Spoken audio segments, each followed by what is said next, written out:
From the headquarters of Telesur English in Quito, Ecuador, this is From the South, and I am Sweeney Gray.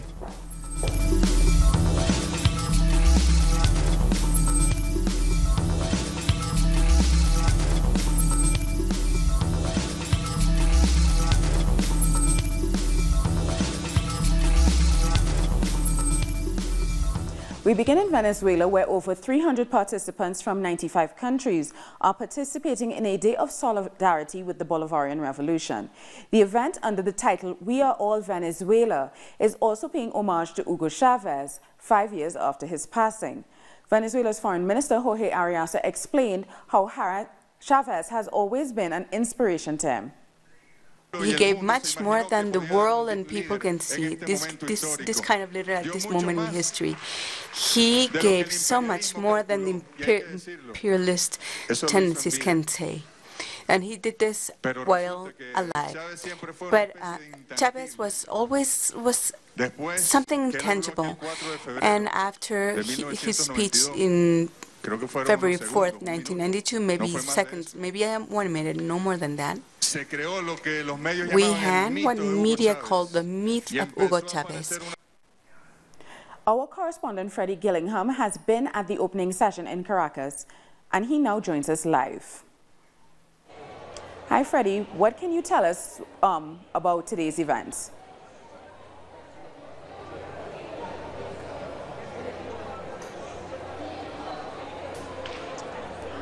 Okay, so we're having slight audio issues. Freddie, are you hearing me? Good evening from me at the Teresa Carreño Theatre in downtown Caracas. It is, of course, the first official opening day of this large international solidarity event for Venezuela. The event has just been inaugurated. We had the incumbent Foreign Minister Jorge Arias cutting the ribbon, so to speak.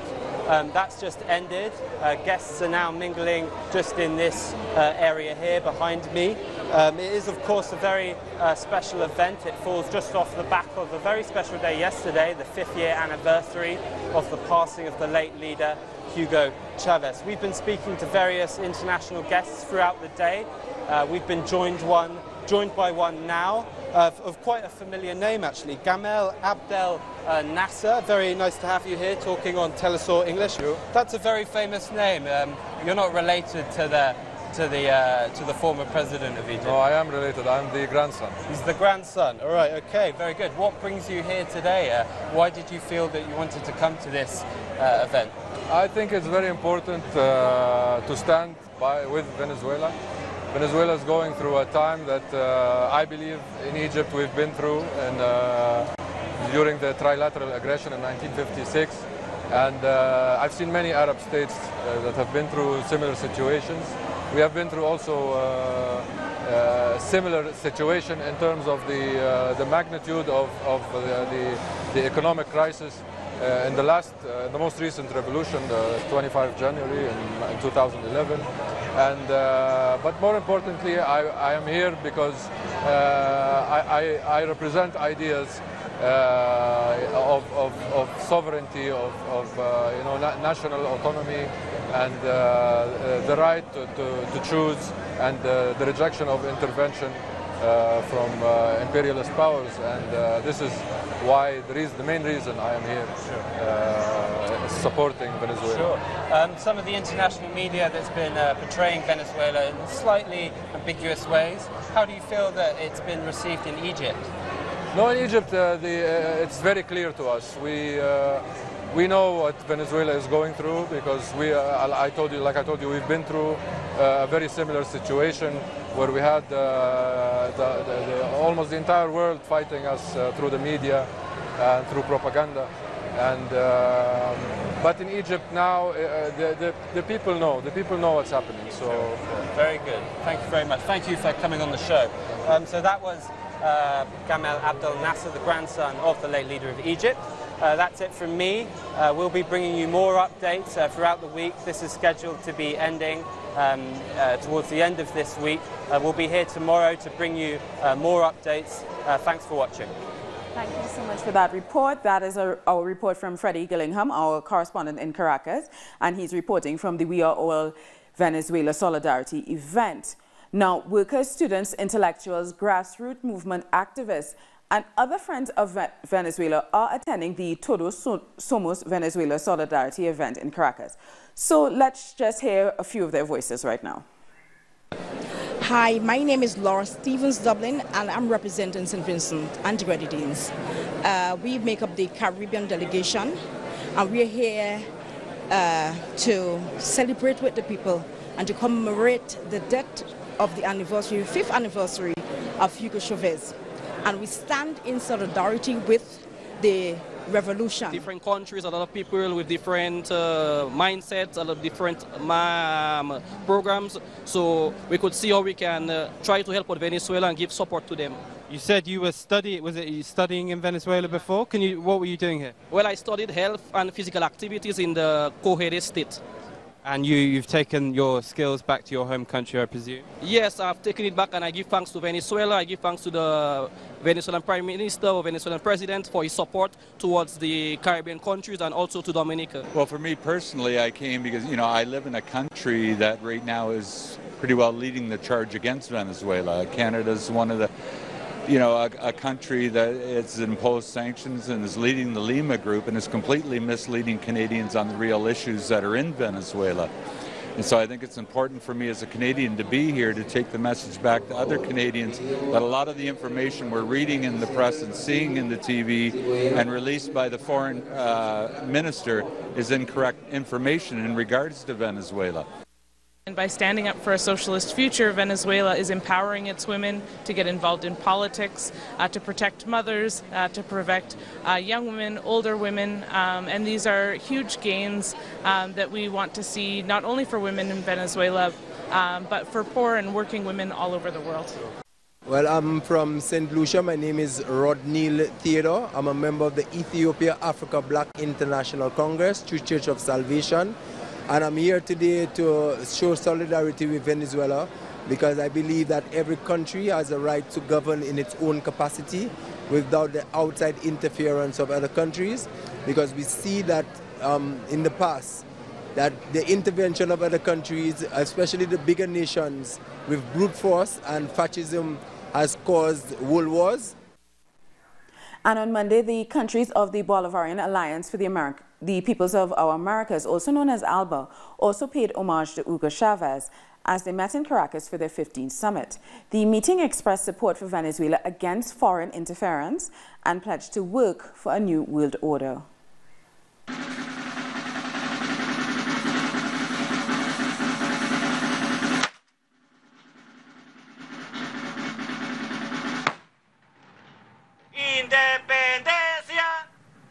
Long live Chavez's legacy!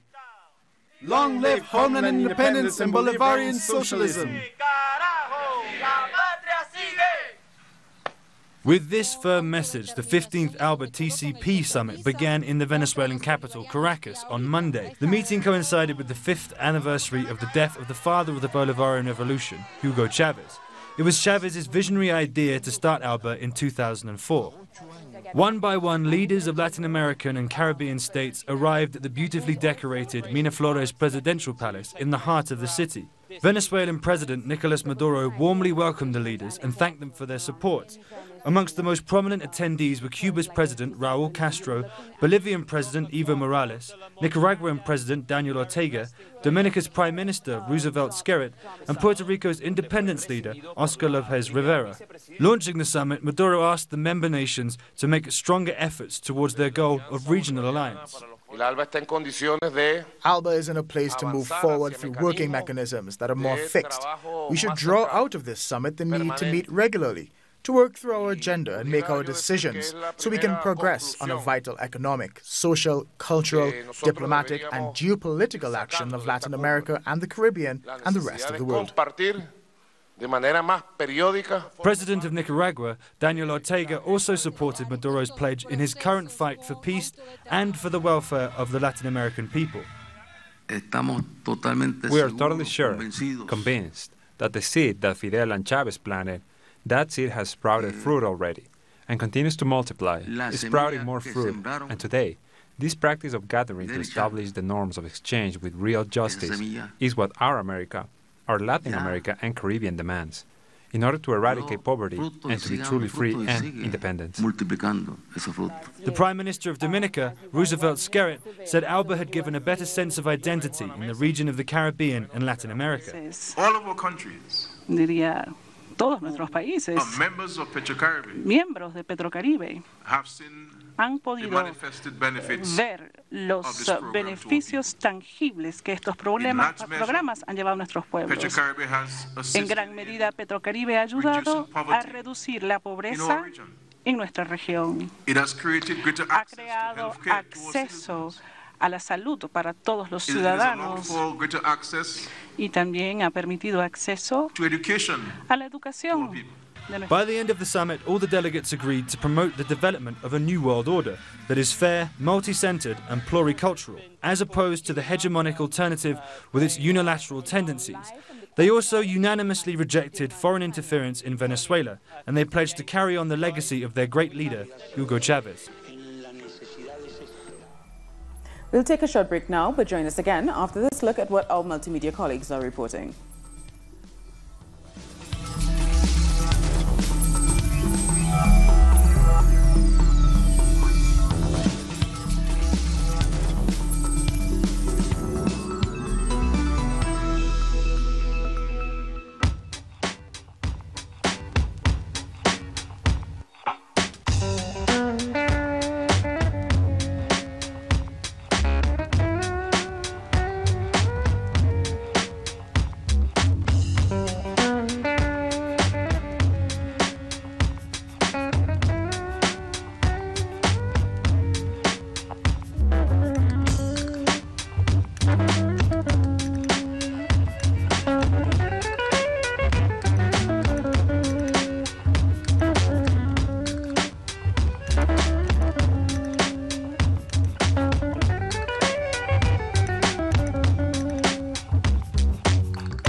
Welcome back. In Brazil, a request from the lawyers of former President Luiz Inácio Lula da Silva that he should stay out of prison has been turned down.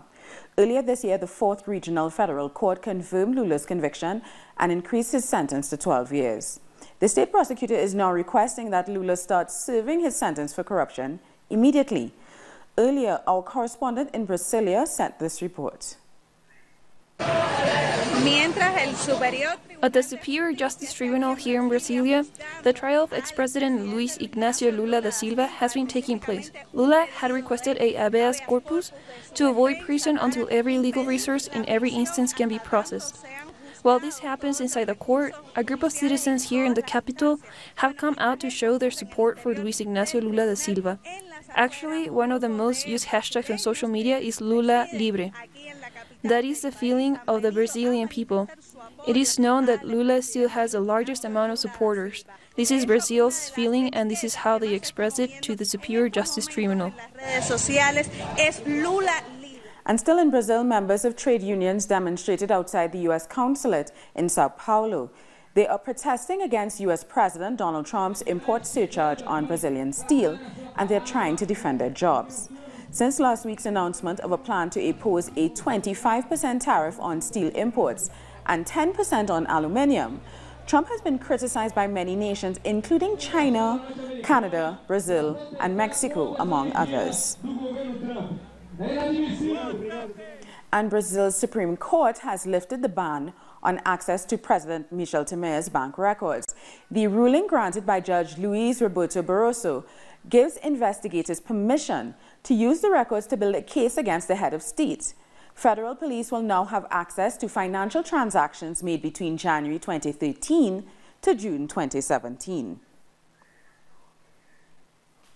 In Colombia, the government says at least 10 insurgents of the National Liberation Army, the ELN, were killed by a bombing executed by the army in the village of Bijuquillo in the municipality of Cáceres. According to information from the Ministry of Defense, 3 other insurgents were captured in the military operation. The ELN has called the bombing shameful and condemned the Colombian military for congratulating officers for the attack. And former members of the Revolutionary Alternative Forces of the Common, or the FARC, have returned to Colombia's rural areas to seek support for the upcoming elections. Candidates for Congress Marcos Calarca and Pablo Catatumbo visited the town of St. Lucia in Cauca Valley, where they were greeted warmly, holding events with residents and offering solutions for moving forward with and building peace. In Argentina, women's groups supporting a bill in Congress that could legalize abortion. Our correspondent Sabrina Roth has the details. Saludos en estudio, saludos a toda la audiencia. For the 7th time, a bill for a legal, free and safe abortion has been presented to the National Congress. The first one was presented in 2007 with only 20 signatures. This time, in few weeks, the project has gathered 71 signatures from different blocks of the lower house. President Mauricio Macri says he wants this topic to be debated, even though he vetoed non-punishable abortion as an option. According to a 2005 report from the Ministry of Health, there are between 370,000 and 500,000 abortions every year in Argentina. Estela Díaz, Secretary for Gender Equality, points out that 50,000 women are hospitalized due to abortion complications and 50 die each year. This is how the debate stands at present, with only a couple days to go until the International Women's Day demonstrations on March 8th. The demonstration will have the legalization of abortion as one of its main demands. Also in Argentina, teachers have been on the second day of a 48-hour strike against the government's move to privatize education and for better pay. On the day classes were supposed to start all over the country, more than 60,000 teachers from different cities decided to leave their classes and take to the streets. They marched from the Congress to the Ministry of Education. We all believe that Macri is killing public education, as my placard says. The Secretary General of the CTA Union Confederation, Hugo Yasky, explained the implications. Macri's government in the city of Buenos Aires achieved the miracle that 55% of the children and youngsters have enrolled in private schools. And that was not a spontaneous act. It was something that they planned and created. More students in private schools and less in public ones. That is what they want for the country, and we will not allow it. President Mauricio Macri presided over the opening of the academic year in Corrientes province. There, he invited teachers to keep dreaming and working together. But this year, he has already dissolved by decree the National Teachers Parity Board, the main body for dialogue with the sector. If he wants to work with the teachers, we are willing to. We will wait for him to call us, and we'll tell him what difficulties education faces in our country. Teachers also rejected the government's offer of 15% salary increase, claiming it was insufficient and demanding a 24% increase instead. The teachers have the right to fight because nothing is given to us. We all gain it in every province and in the country. That is why we are in this march. In every province, we are fighting for each of our rights.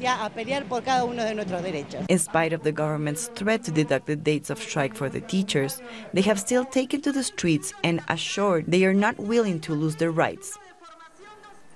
Peruvian opposition parties have begun collecting signatures prior to the censure motion against President Pedro Pablo Kuczynski.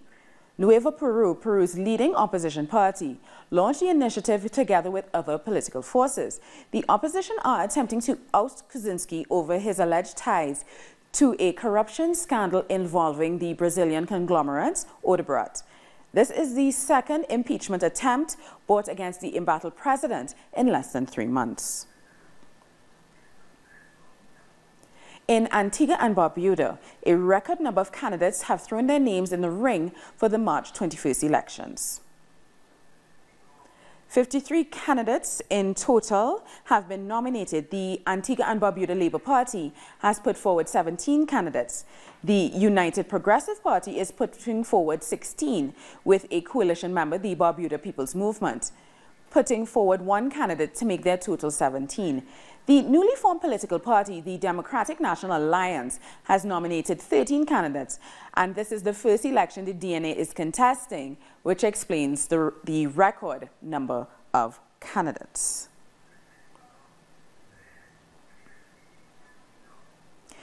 The Venezuelan athlete Yulimar Rojas becomes the world's best triple jumper at this weekend when she struck gold at the World Indoor Championship in England.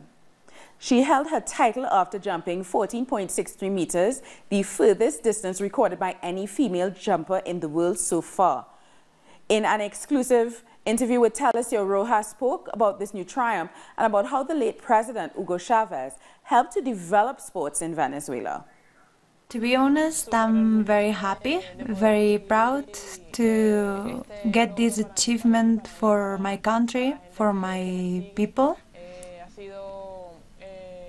It's been very hard work. It took a long time to get to this moment, and I was really looking forward to retain the title. Now that I got it, it's an immense satisfaction for me. President Hugo Chavez was a fundamental pillar for sports in my country. He did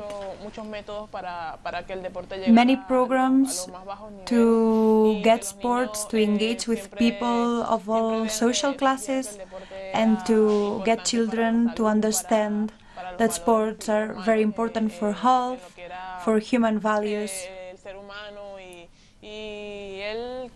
He always had this love for sports in Venezuela, and now that he's gone, he has been a great example for sports in my country.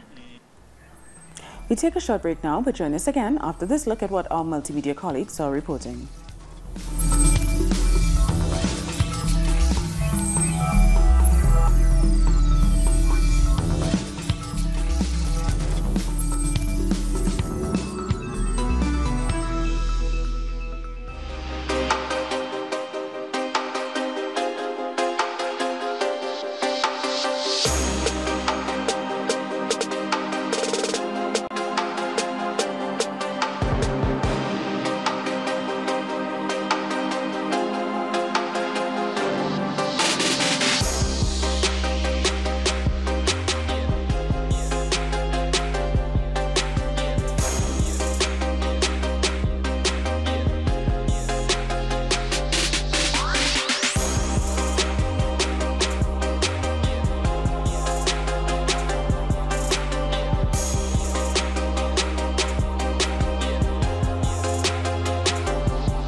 Welcome back. The leaders of North and South Korea have agreed to meet next month.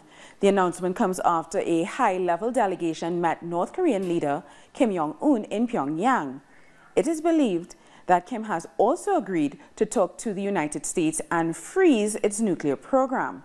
On Monday, he met with the 10-member delegation from South Korea and pledged to vigorously advance inter-Korean ties and pursue reunification. The relation between the two sides has been improving since the Winter Olympics. And Japan's Navy has appointed its first woman to command a warship fleet. 44-year-old Ryoko Azuma will command 4 ships with 1,000 crew members, of which only 30 are women. Japan's military is trying to attract more women to the force to make up for a shortage in personnel as the working-age population is shrinking. I feel excited to be appointed as commander of the 1st Escort Division, which comes with a heavy responsibility. I personally don't care much about my gender. I want to concentrate on fulfilling my responsibility as a commander of the Escort Division. And finally, Ilich Ramirez Sanchez, better known as Carlos the Jackal, returned to a Paris court on Monday to appeal a life jail sentence.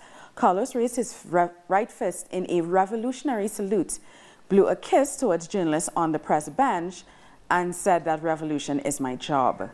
The Venezuelan citizen joined the Popular Front for the Liberation of Palestine in 1970 and was one of the world's most wanted fugitives before his 1994 arrest and detention. And that story brings us to the end of this newscast. So for these and many other stories, you can find them on our website at telesyourtv.net/English. And join us on social media, Facebook, Twitter, and Instagram. For Tell Us Your English, I'm Sunny Gray. Thank you so much for watching.